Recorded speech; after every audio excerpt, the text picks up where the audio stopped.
Welcome from Basel, Switzerland to the 2024 Company Update.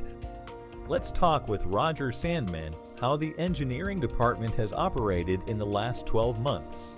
Our engineering business is basically split in two packages. We do minor mods on maintenance projects and completion.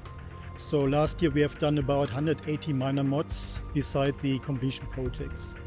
And last year, for instance, we delivered an A320, which was the third Neo we are delivered, which had a cabin for 22 passengers and one required flight attendant, which was the bespoke interior for head of state aircraft, and customers very happy with the aircraft.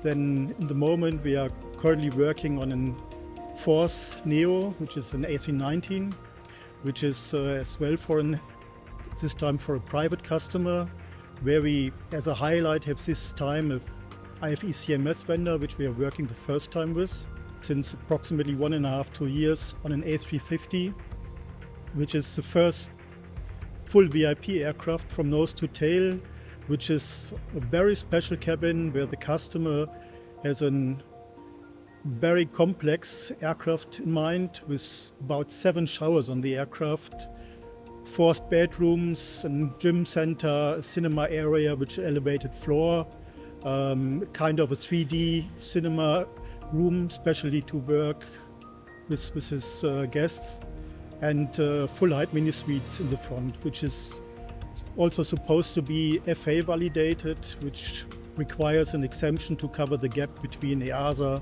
and the FAA. What is the current state of the implementation of new satellite systems into aircrafts? We extended our 737 multiple STC to cover the 700, the 800, the 900ER and the Dash 8. We as well did installations on A319, 20 Neo, A340, 747-8 and the 777 fleet. So we did about 25 to 30 K-band installations. But we also see that customers have strong interest in other LEO installations like the OneWeb or Viasat installation, which is as well a GEO satellite.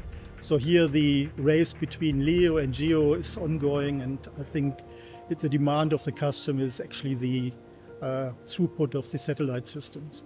What are the main differences between the GEO and the LEO platforms?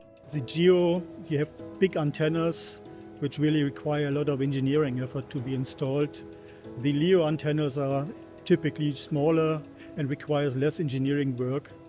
Believe the customers mainly look into the operational cost, what the service provider charge for the bandwidth. So I think here maybe the LEO has a slight advantage. But I think it's a nose-to-nose race between both platforms. It seems you have gathered a lot of experience in that field.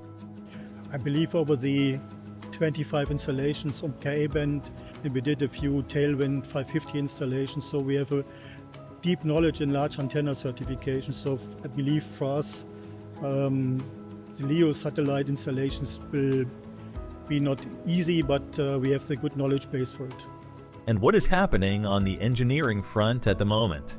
Well, we have implemented the last year a heat release smoke emission chamber. So besides the normal Bunsen burning, we are now capable of doing heat release and smoke emission testing ourselves, which will help us on projects where the aircraft interior is above 19 passengers and needs to be commercially operated.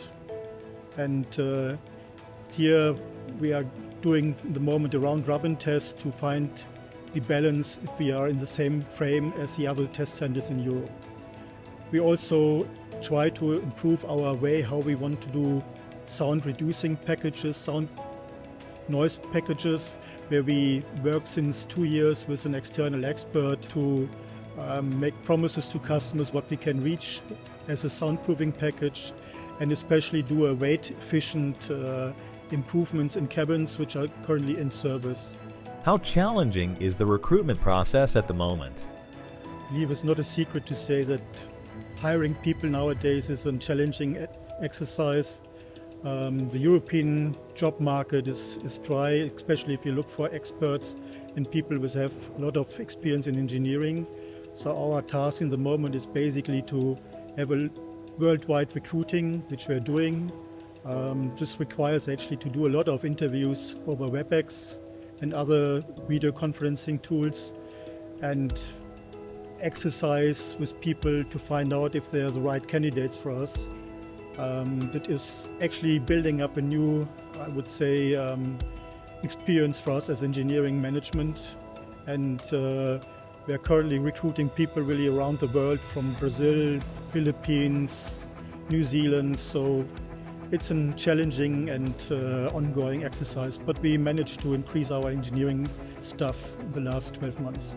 And finally, what do you like most about AMAC Aerospace? I believe we are a company with a clear focus to expand our capabilities. It's a family business. It's a short way to find solutions and come to decisions, and it's teamwork. So thank you very much for the great insights, and see you soon for the next company update video.